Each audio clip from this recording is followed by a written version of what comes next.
online community. Thank you so much for joining us at our online campus. It's just so great to see you guys every single weekend. I'm Elaine, one of your online hosts. And I'm Kirsten. I'm also one of your online hosts, and I'm so excited to be here with you guys. So we want to get you engaged a little bit. And you know the big fall debate, pumpkin spice or apple cider. Oh, yeah. We got to know, guys, what's your favorite, pumpkin spice or apple cider? Mine's definitely apple cider. Elaine, what's yours? I'll have to go apple cider, too. Yeah, I think I'm just worn out on all that pumpkin spice stuff. There's a lot of pumpkin spice stuff out there, but I know that you guys like it. So, drop it in the comments. We want to know. We want to know. Yep. The other thing that I want to talk to you guys about is we do have super exciting in-person baptism coming up October 28th, Thursday the 28th, and 31st at all campuses. So exciting. We have not had baptism in forever. Yeah, like a big corporate baptism. Yep. And due to COVID, that kind of put a stop on it for a little bit. But we're so excited to come back and just celebrate with you guys. It's such an exciting time. So. Yeah, the other thing I would love to let you know about is the women's breakfast coming up. That's actually next Saturday, October 16th from 9 a.m. to 11 a.m. $10 per person. 15 or daughters 15 and under eat for free. So exciting. It's just going to be a time of, worship and prayer and just fun. Time to just come together and just have a lot of fun with other women and kind of get connected. So, come on out, guys. We're so excited. Yeah, and then something else we have coming up that same day, October 16th at 6 p.m., is our TVC celebration concert. So we're just going to have the worship band out at Thornapple Plaza in Hastings. And then we're also going to try to live stream it for anybody that can't make it in person. So you, all of you who are a part of our online campus that live in other states will be able to join us. So cool. So so I think that's so cool. It's just going to be a time where we're just going to spend listening to worship music, engaging, spending time with each other, and just really having a blast. So we can't wait. It is open to the entire Hastings community or, everybody around the area. So Middleville, feel Delton, free. Everybody. Yeah, feel free to come out. We'd love to just see a huge amount of people just celebrating and worshiping God together. So, and then just to let you guys know, all the volunteers that went to Detroit, the 70 volunteers, are back. So we all came back yesterday, and it was just such an amazing time. I got to be out there just documenting with my camera all the volunteers and what they were doing, and just seeing that community and getting to meet people out there and just helping to revitalize and beautify all of those neighborhoods. It was just such an amazing time. So be on the lookout. We'll be doing some posts. There are some on our Facebook page right now of some pictures. And then we'll be doing like a celebration post this coming weekend. So you're not going to want to miss that. And if you're led, I think we're going to do Detroit again. So just keep an eye out for that. And then if you need any more information on any upcoming events that we have, you can always go to tvcweb.com/events, and that'll give you a list of all of our events. And if you have to sign up, it'll give you a spot to sign up as well. So we are going into week 3 of our Foolproof series. Pastor Jeff has got a great message for us today. So just engage with us online. We, Kirsten and I are going to jump on and say hi, so feel free to say hi back to us. Yeah. But again, we absolutely love spending time with you every single weekend. So thanks so much for being a part of our online campus, and we will see you online. Bye.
I count on one thing.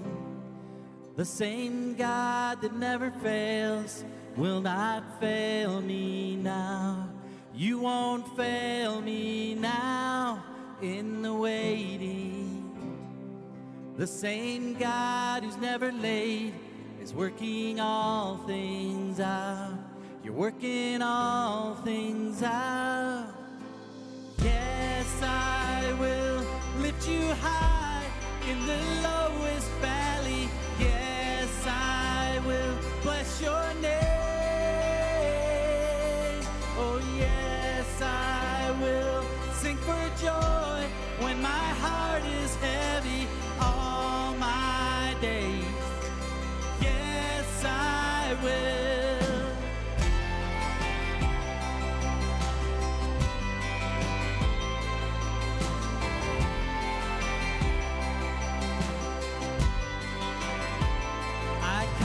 One thing, the same God that never fails will not fail me now.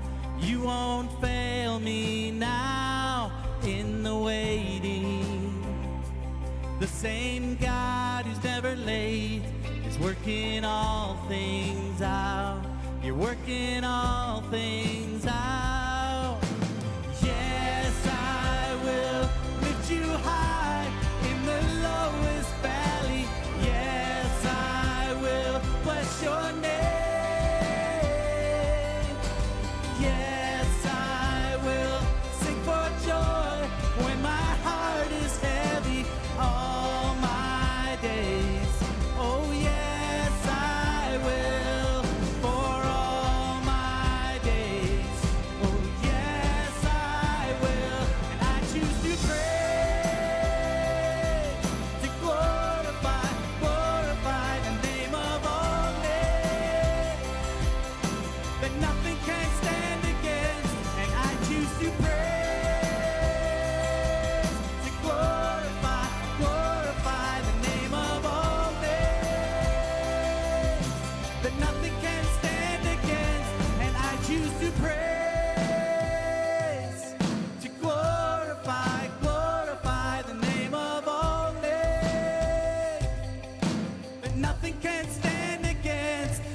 Choose to praise,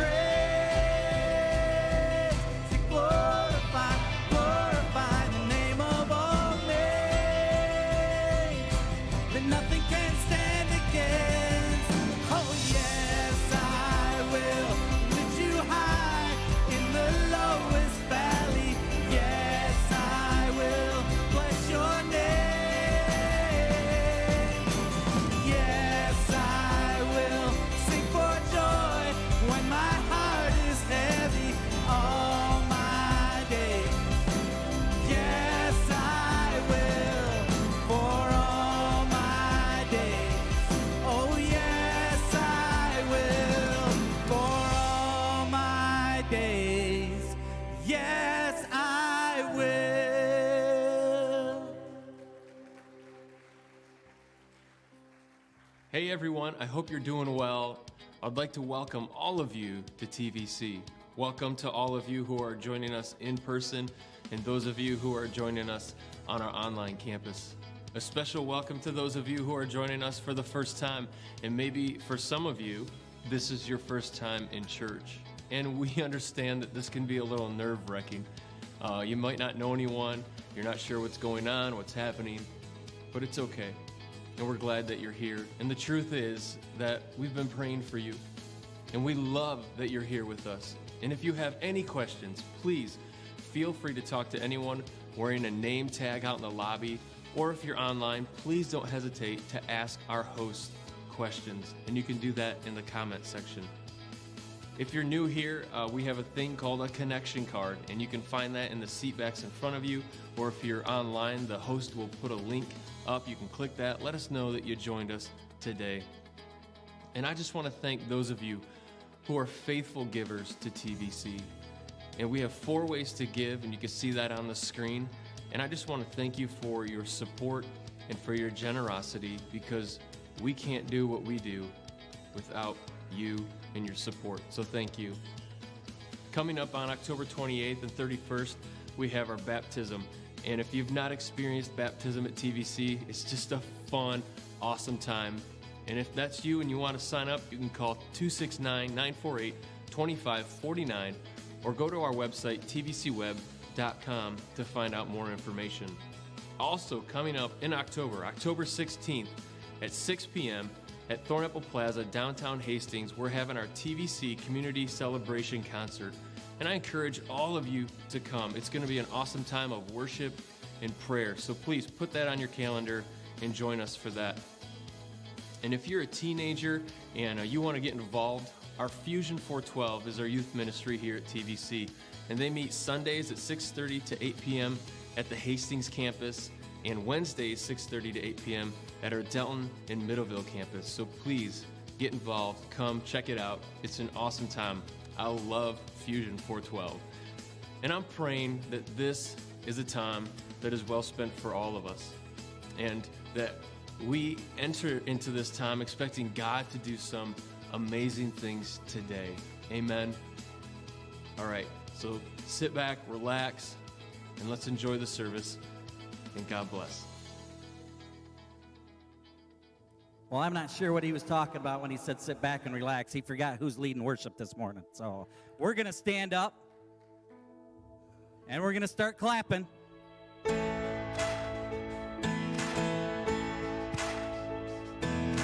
little slow clap for you.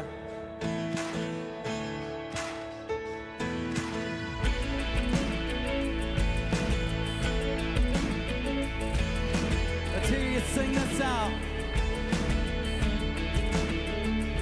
We worship the God who was. We worship the God who is. We worship the God who evermore will be. He opened the prison doors. He parted the raging seas. My God, he holds a victory. There's joy in the house of the Lord. There's joy in the house of the Lord today. And we won't be quiet. We'll shout out your praise. There's joy in the house of the Lord. Our God will surely in this place. And we won't be quiet. We'll shout out your praise. Shout out your praise. Here we go. We sing to the God who heals. We sing to the God who saves. We sing to the God who always makes a way. 'Cause he hung up on that cross, then he rose up from that grave. My God still rolling stones away. There's joy in the house of the Lord. There's joy in the house of the Lord today. And we won't be quiet. We'll shout out your praise. There's joy in the house of the Lord. Our God is surely in this place. And we won't be quiet. We'll shout out your praise. Sing this out. We were the beggars, now we're royalty. We were the prisoners, now we're running free. We are forgiven, accepted, redeemed by his grace. Let the house of the Lord sing praise. 'Cause we were the beggars, now we're royalty. We were the prisoners, now we're running free. We are forgiven, accepted, redeemed by his grace. Let the house of the Lord sing praise. There's joy in the house of the Lord. There's joy in the house of the Lord today. And he won't be quiet. We'll shout out his praise. There's joy in the house of the Lord.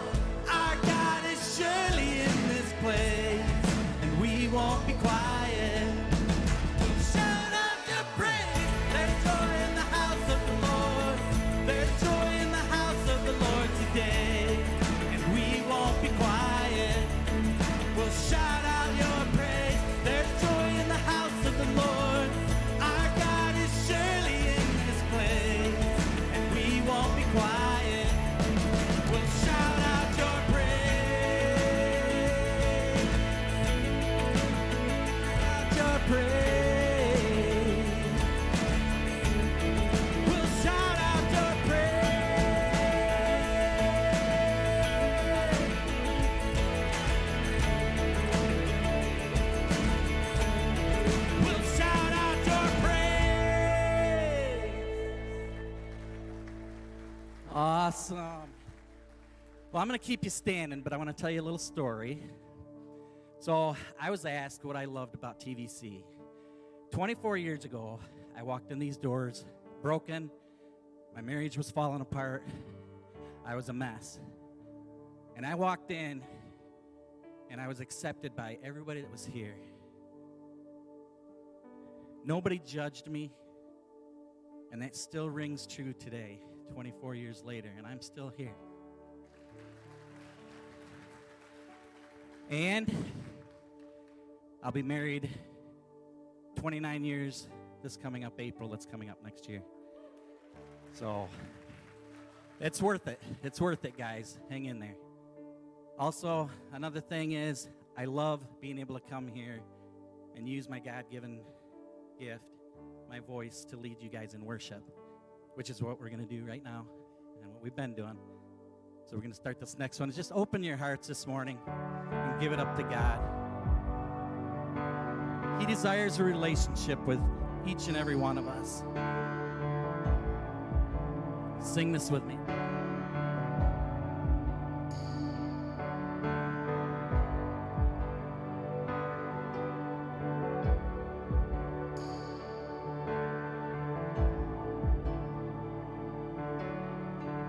Here we go. You are here, moving in our midst. I worship you. I worship you. You are here, working in this place. I worship you. I worship you. You are here, moving in our midst. I worship you. I worship you. You are here, working in this place. I worship you. I worship you. You are Waymaker, miracle worker, promise keeper, light in the darkness. My God, that is who you are. You are Waymaker, miracle worker, promise keeper, light in the darkness. My God, that is who you are. You are here, touching every heart. I worship you. I worship you. You are here, healing every heart. I worship you. I worship you. You are here, turning lives around. I worship you. I worship you. You are here, mending every heart. I worship you. I worship you. You are Waymaker, miracle worker, promise keeper, light in the darkness. My God, that is who you are. You are Waymaker, miracle worker, promise keeper, light in the darkness. My God, that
promise keeper, light in the darkness.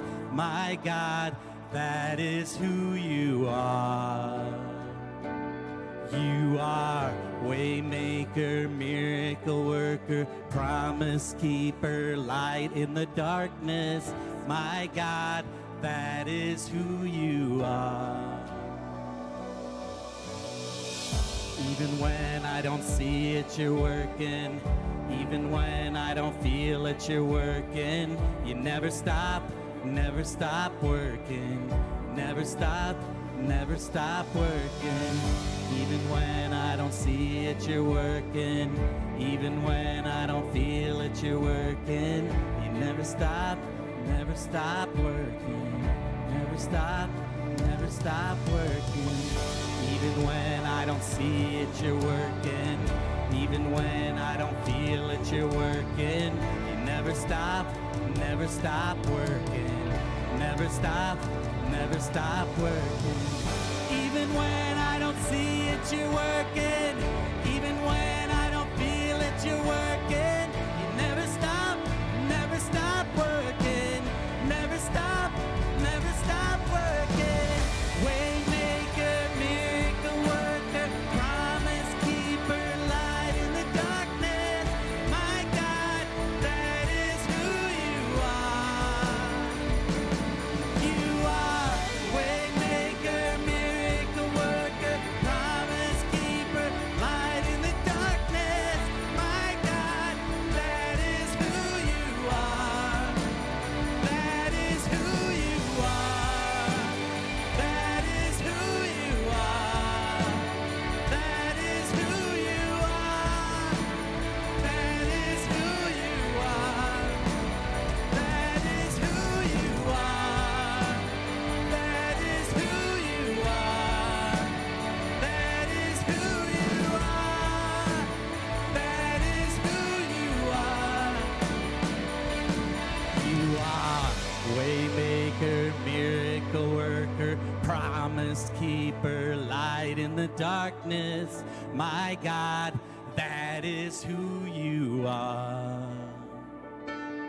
You are waymaker, miracle worker, promise keeper, light in the darkness.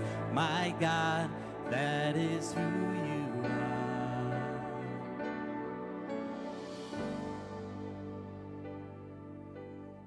God, that is who you are, God. You're a way maker, God. You have answers. We just need to give it to you. And we need to lift you up this morning. And we love you.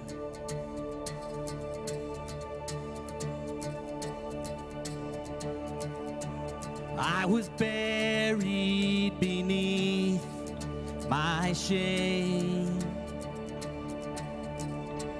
Who could carry that kind of weight? It was my tomb till I met you. I was breathing but not alive. All my failures I tried to hide. It was my tomb till I met you. You call my name and I ran out of that grave, out of the darkness into your glorious day. You call my name and I ran out of that grave, out of the darkness into your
like this next part because this is all about me right here.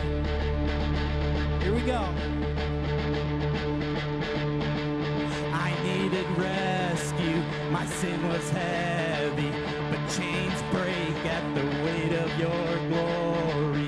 I needed shelter, I was an orphan, now you call me a citizen of heaven. When I was broken, you were my healing, now your love is the air that I am breathing. I have a future, my eyes are open, and when you call my name, I ran out of that grave, out of the darkness, into your glorious day. Sing it out. You call my name, and I ran out of that grave, out of the darkness, into your glorious day.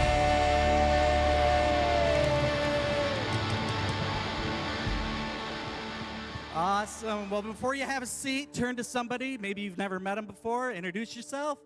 Then you can sit down.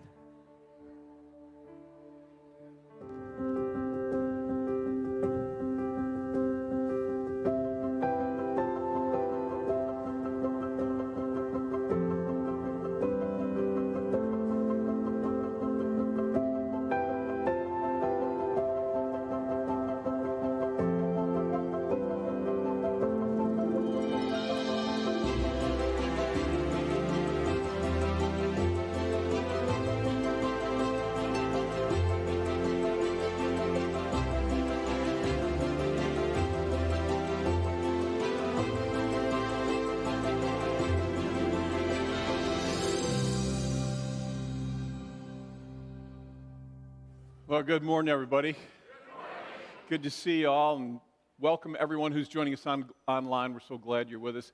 Hey, before we get started, let's do this. You may not be by family, but if you're by family, would you turn and look at them and just say, I really do love you. I really do love you. Just come on, just say it. And if you're single, try to find somebody good looking, see how it works.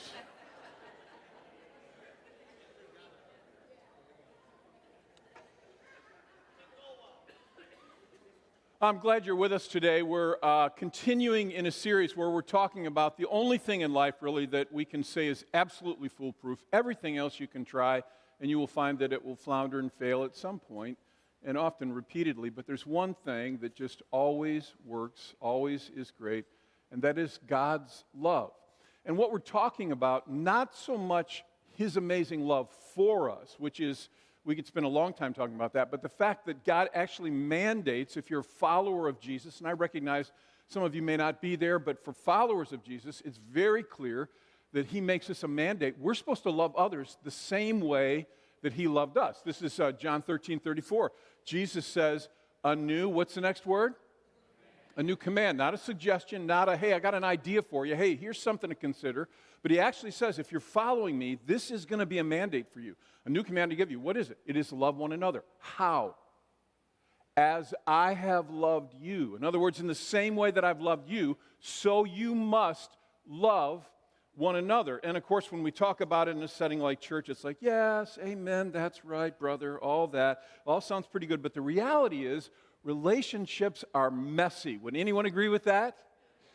I mean, what it is really is that people are annoying. I'm not sure exactly how to say it, but it's like we know we're supposed to do it, but reality, real life, it's hard sometimes. I was at just a few weeks ago, I was at a wedding up north, and I'm talking to this couple. I did not know them, but they knew that I was a minister because I officiated the wedding and everything, and so we're talking, and at one point the gal just says, so when do you know, when do you know it's right to get married like you should? She said, we've been going together for 3 years now. She said, but we have these fights sometimes. And I remember when she said it, I looked at her, and what I was thinking was, and you think you're supposed to find someone that you never have strife with in your life? Because, honey, you're going to go old and cold alone.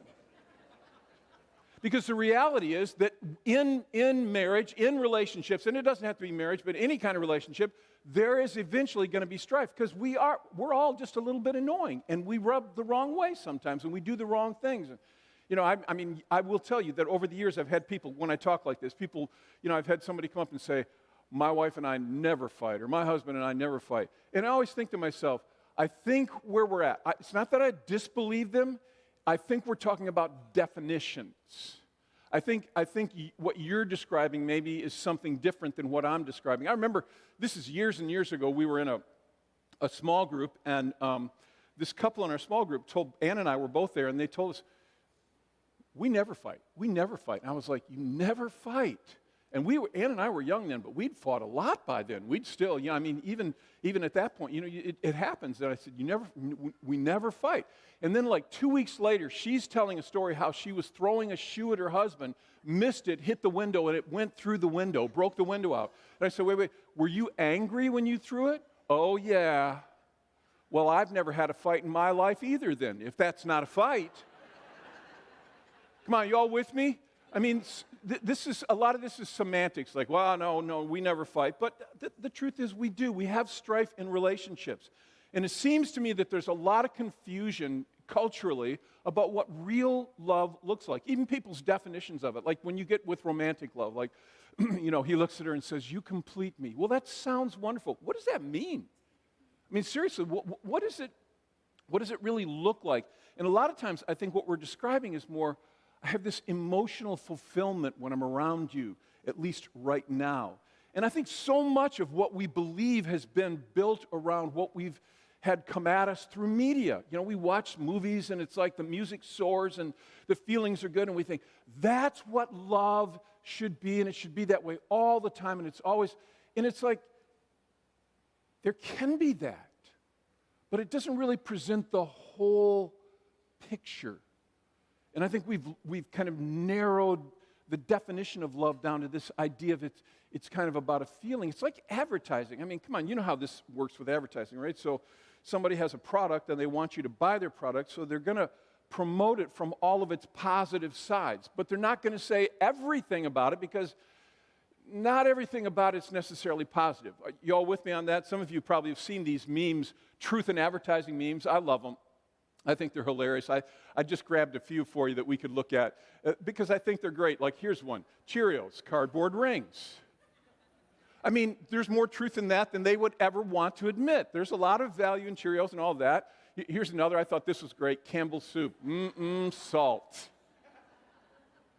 Is that awesome or what? Here's one of my favorites that I saw, Harley-Davidson motorcycles, here for you during that midlife crisis. And that's true because guys in their midlives are the only ones that can afford to buy those things, right?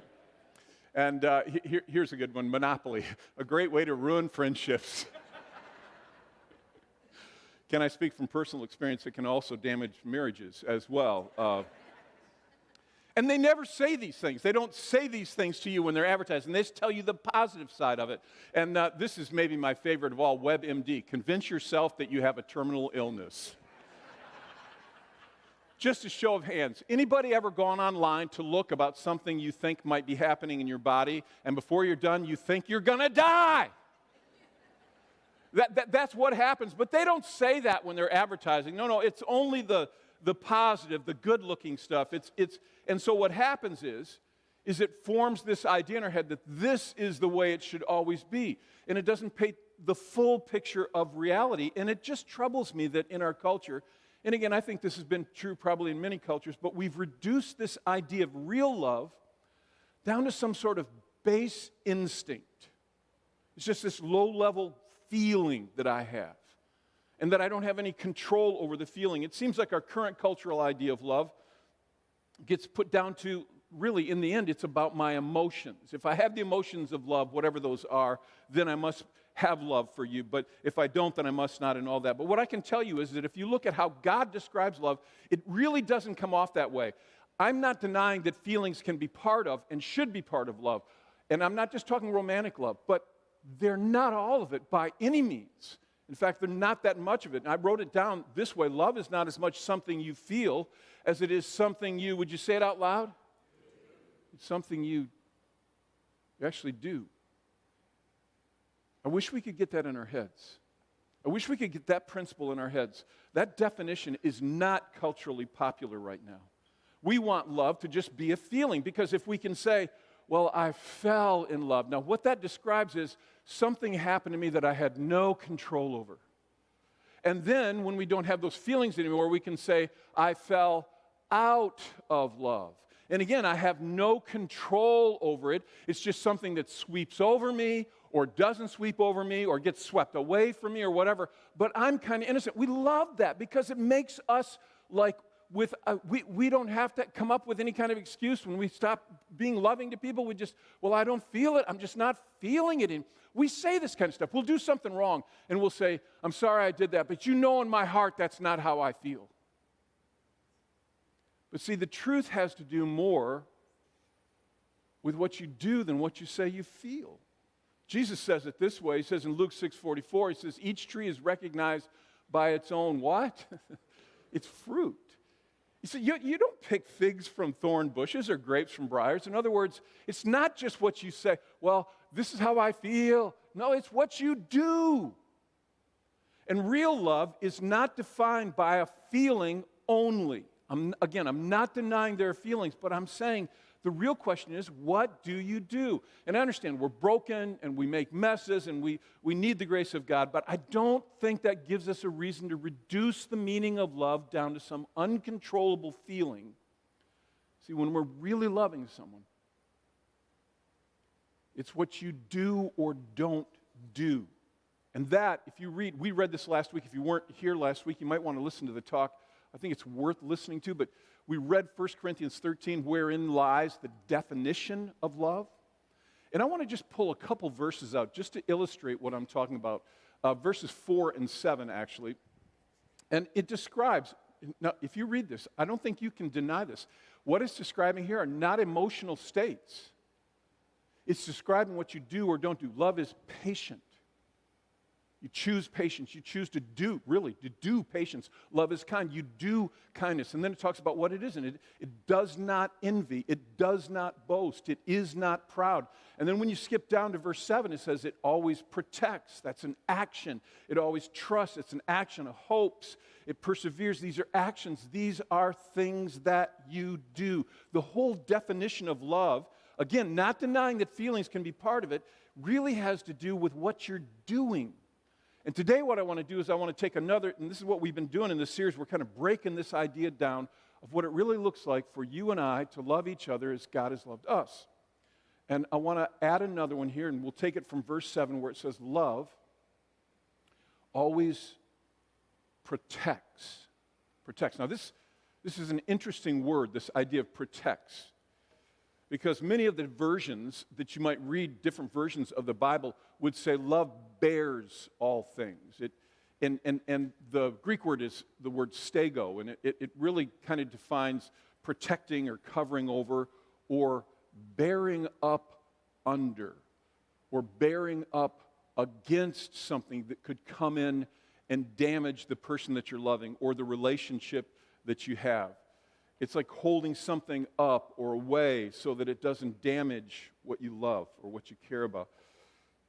A lot of years ago now, like when our kids were, we didn't even have, all of our kids weren't even born, I think, at that point. We decided, Ann and I decided we'd do a vacation in the UP and we would camp with tents. And I have no idea why we did that. I think a stay in hell may be better than tenting. I'm not sure. That's just how I feel. But anyhow, we got a couple tents, and we put the kids in one tent, and Ann and I were in the other tent. And we're up there, and I think we were having a pretty good time, really. But one night, it started to rain, and it was one of those rains. It wasn't just a rain. It was a deluge. You've been in those. And I mean, it's just coming down like in buckets. And I could feel the wet already in the base of our tent, and I thought, oh, those kids are over there getting wet. And that didn't bother me so much, but I thought I should check on them. I mean, it's just pouring down. So I unzipped my tent and raced through the rain and unzip theirs and jump in and zip it back down. I look, and of course they're in water now, and I probably didn't know where to put the tent intelligently. It's probably in a hollow or something. I don't know what I'd done, but there's water down there. But that didn't bother me so much because when I looked up, I had my flashlight. The top of the tent was bellied in so far, it was at the edge of collapse. And so I immediately just pushed up on the canvas, and you hear this whoosh as this pond that was in there went over the side. Then I did it on the other side, and water went down. I was like, well, thank God I did. That thing would have collapsed on them at some point with the weight of that water. And I was like, thank God I came over here and did my job. And I look back up, and it is raining so hard, that thing is already half full again. And I was like, oh, crap, this is not good. And so I realized what I needed to do was I needed to just put my arms up and hold the tent up so that it would not come down on them. Because surely it can't rain very long like this. You can see where this is going, right? I have no idea how long I stood there, but my arms were killing me, and it sounds like a loving thing to do, but I was not feeling love. I was looking at those brats sleeping on the ground while Father Atlas is holding the world off of them from them being destroyed.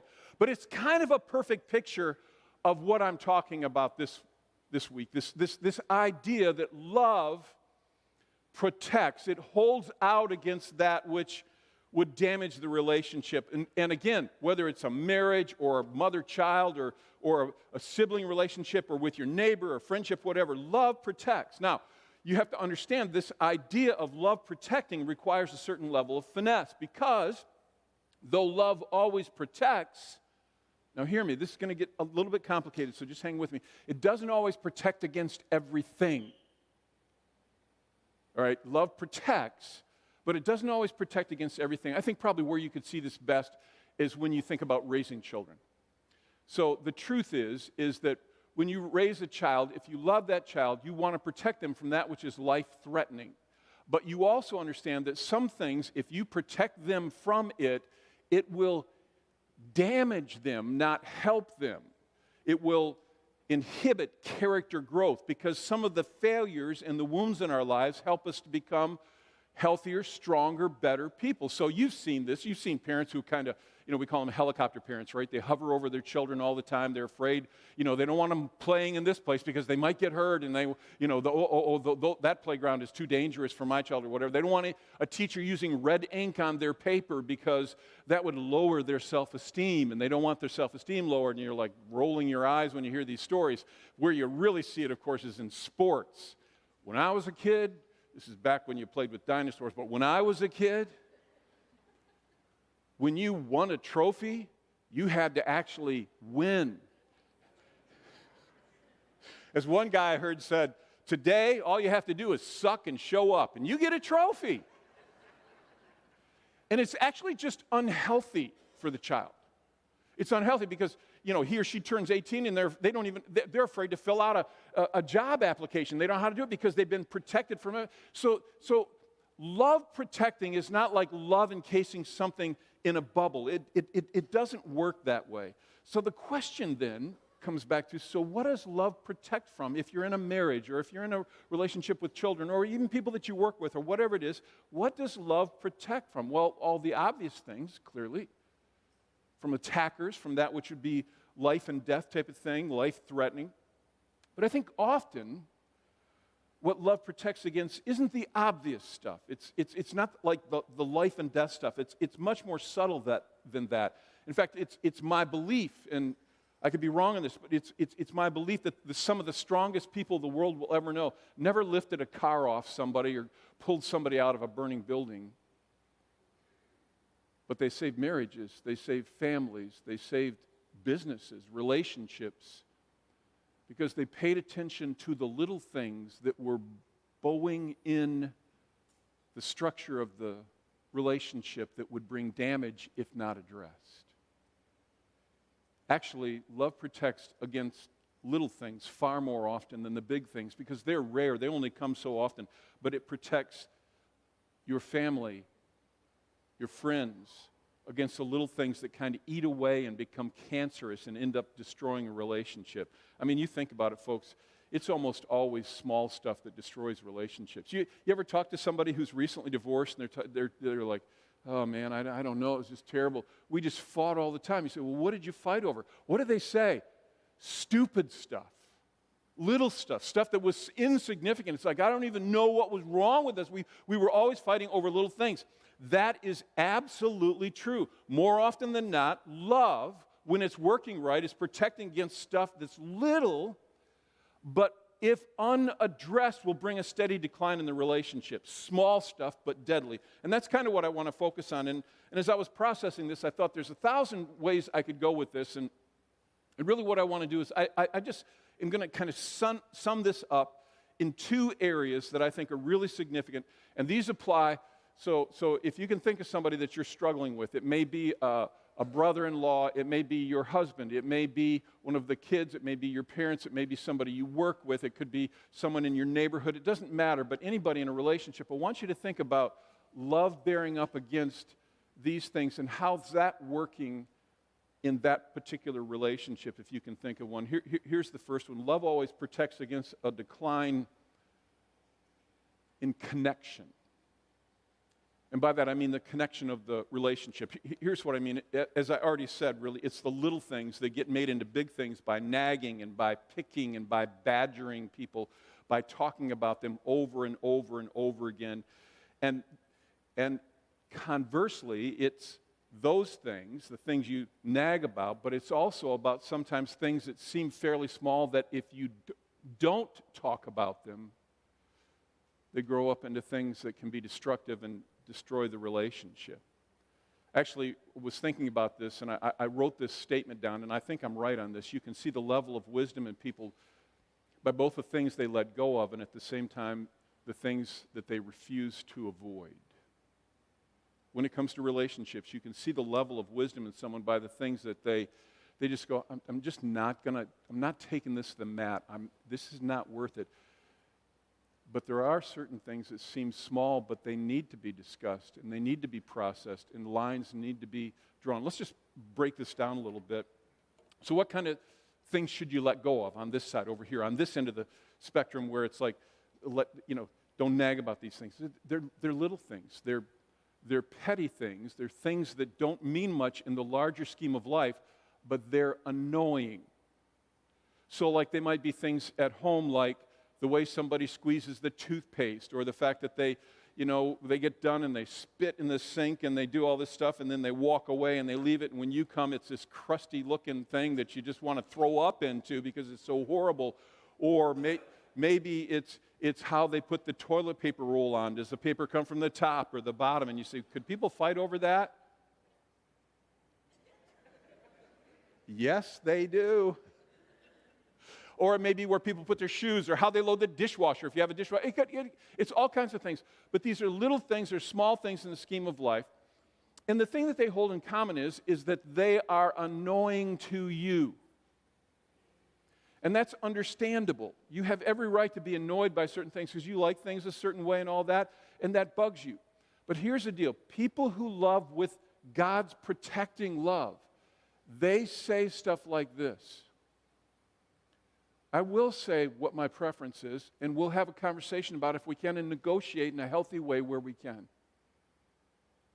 But I'm not going to keep ragging on this all the time. Because here's the truth. Everybody is annoying. Well, except me, but everybody else. Come on, do you feel that way sometimes? It's like everybody's got annoying stuff. Life is annoying. Everything's annoying sometimes, it feels like. And if you keep hammering on these things and keep pushing on these things, and sometimes you're even doing it in subtle ways, and this is one that I've been so guilty of and to this day struggle with. It's like, you don't say it like bluntly, like, stop doing this. You make funny remarks. Anybody ever do that? You make little jokes about it. You make little this, I find it so funny when you do that. No, you're not saying you find it funny. You're actually whining right now. You're nagging. And when you say, if I love someone, what I want to be careful is that I don't do that, because what it does is that I can't find a better word. I've tried to find a better word than nagging. It works well. It pushes people apart. Come on, you know that's true. And for some of you, this is the thing that you needed to hear. Stop that. You are protecting the relationship, the connectivity of the relationship. You're protecting it when you stop the nagging. You know, the wise man Solomon said it this way, and I think it's great. This is from the Message paraphrase, but Proverbs 21:9 says, better to live alone in a tumble-down shack, in other words, have nothing, than share a mansion with a nagging spouse. Now, this is not the point to say amen and look at the person next to you.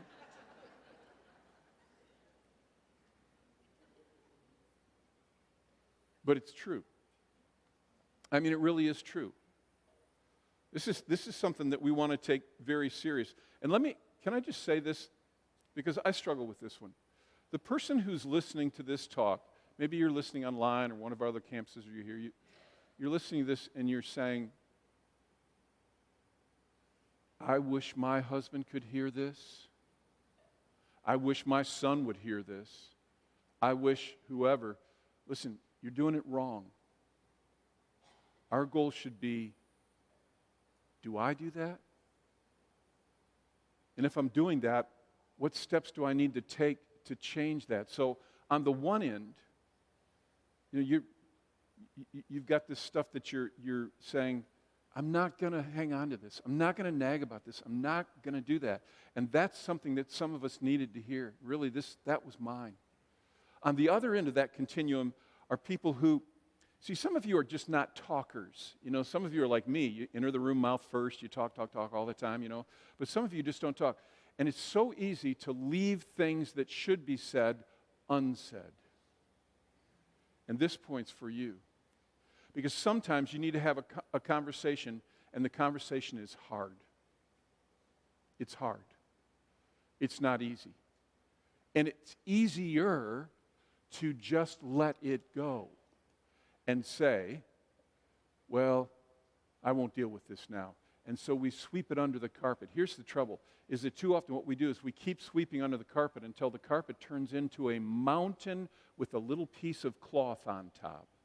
And we can't get at each other because we can't even see through stuff that we should have talked about. And I know some of you right now are saying, okay, whoa. I hear what you're saying, but the last time I brought this thing up, it was not good. And I know that. And I know that. But see, here's what you have to hear. You will never resolve it by ignoring it. You can't ignore cancer. And little things that have to be addressed, that must be addressed, that cause tension between us, and the tension continues to grow.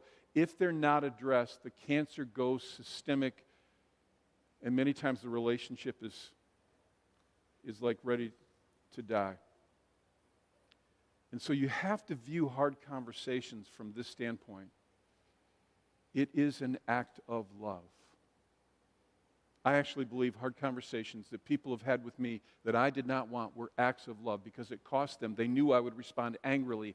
They knew that I wouldn't be appreciative of it. They knew that I would fight back against it, but they knew that it had to be talked about. Come on, anybody know what I'm talking about? You have to have those conversations, even if they're rough. When I was young, our family would visit periodically some relatives that we had in Roseville, Michigan. So it's a big city, Detroit area. And I'm a country boy. I don't know anything. And I remember one time we were there. I'm pretty young. And my cousin and my brother and I were going somewhere. And we come up to a street. And I'm just about to walk out across it. And I feel my brother grab me. I didn't know it was my brother at first. And just yanked me back really hard. Well, Rick, my older brother, and I, we fought all the time. So I'm coming around like this just to hit him because he would do mean things anyhow. So it must have been another mean thing. And I'm like this. And I hear this car go zoom like that. And he looked at me and he went, I just saved your life.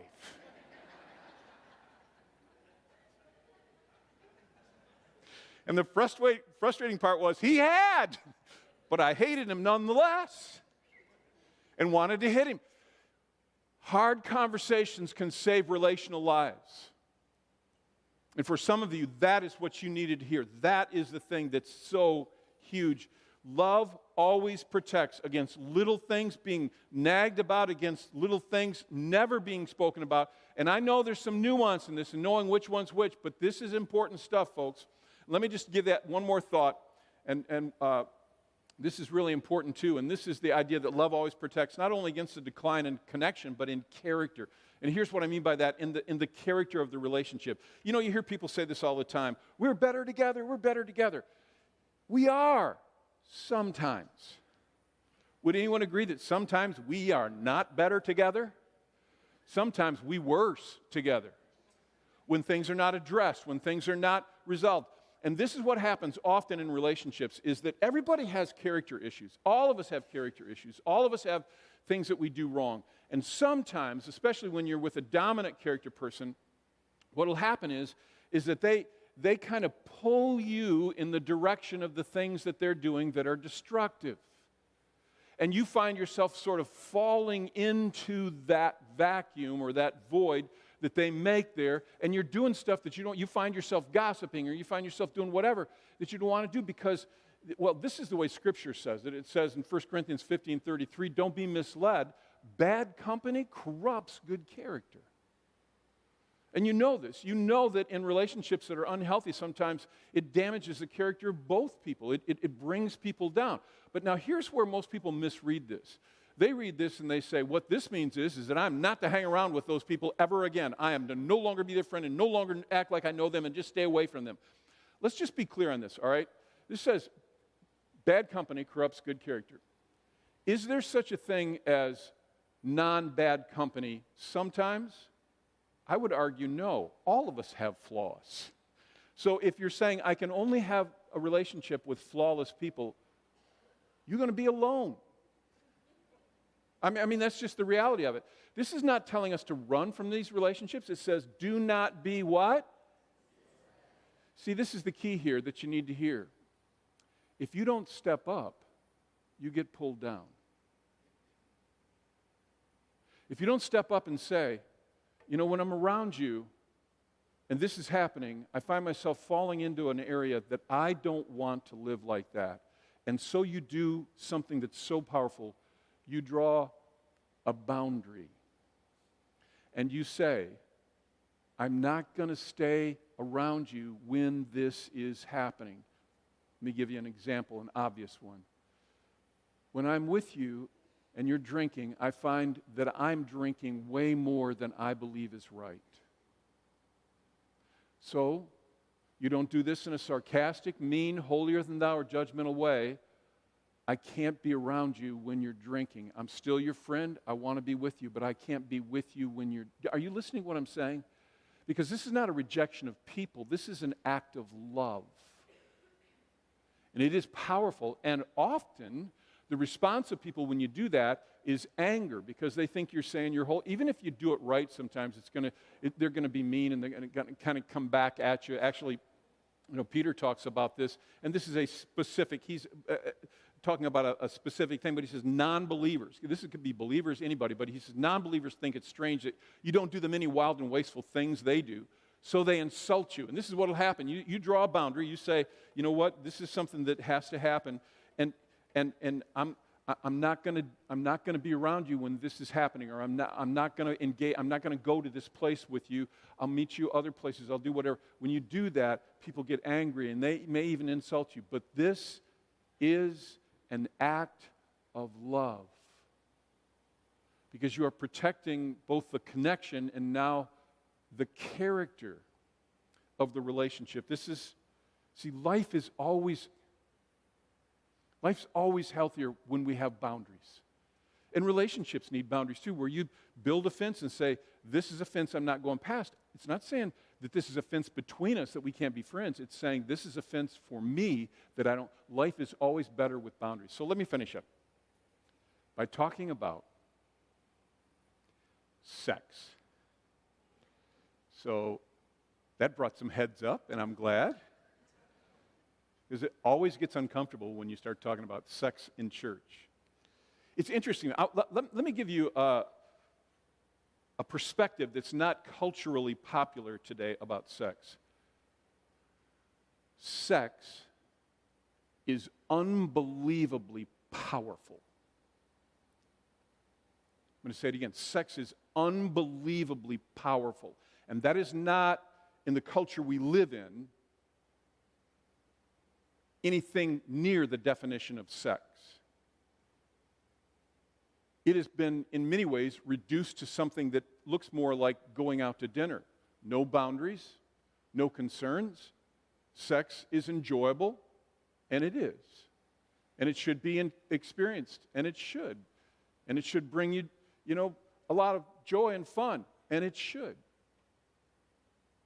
So it's been reduced now to something like going out to dinner without boundaries. Without boundaries. Here's the problem with that.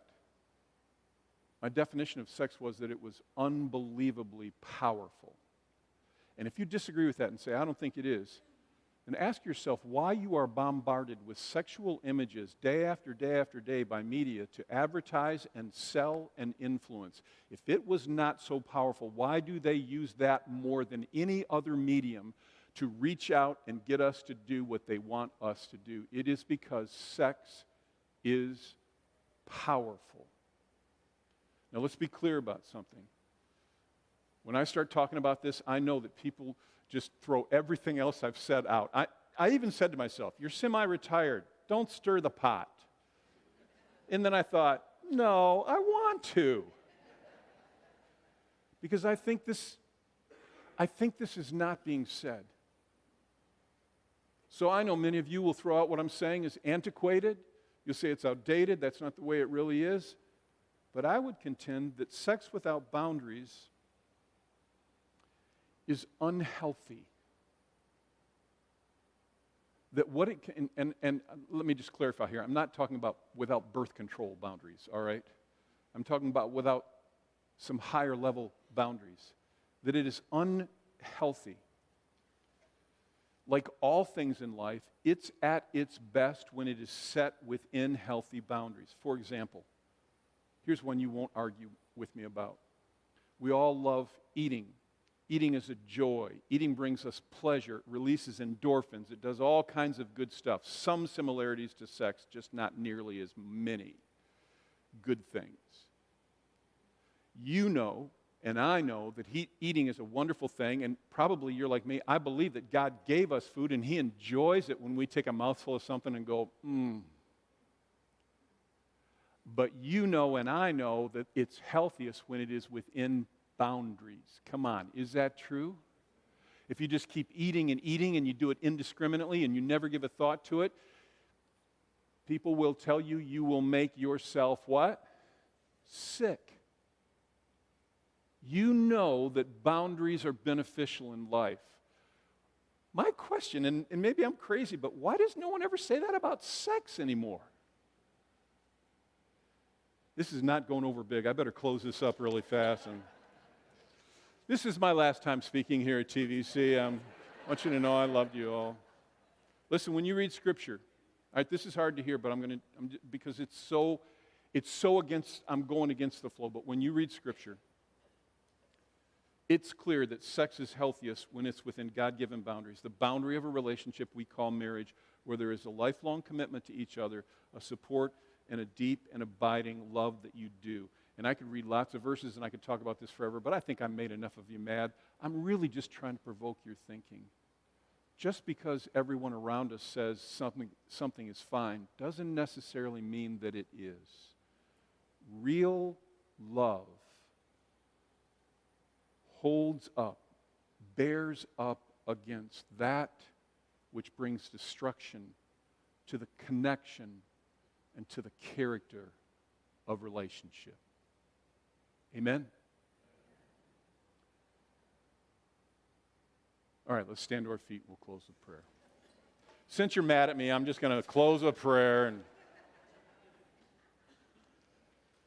God, sometimes the stuff that we don't want to hear is the stuff we need to hear. Help us.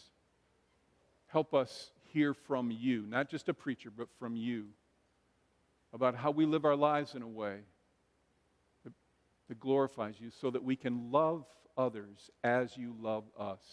We need your help and we look forward in Jesus' name. Let's say together, amen. Have a wonderful day. You're dismissed.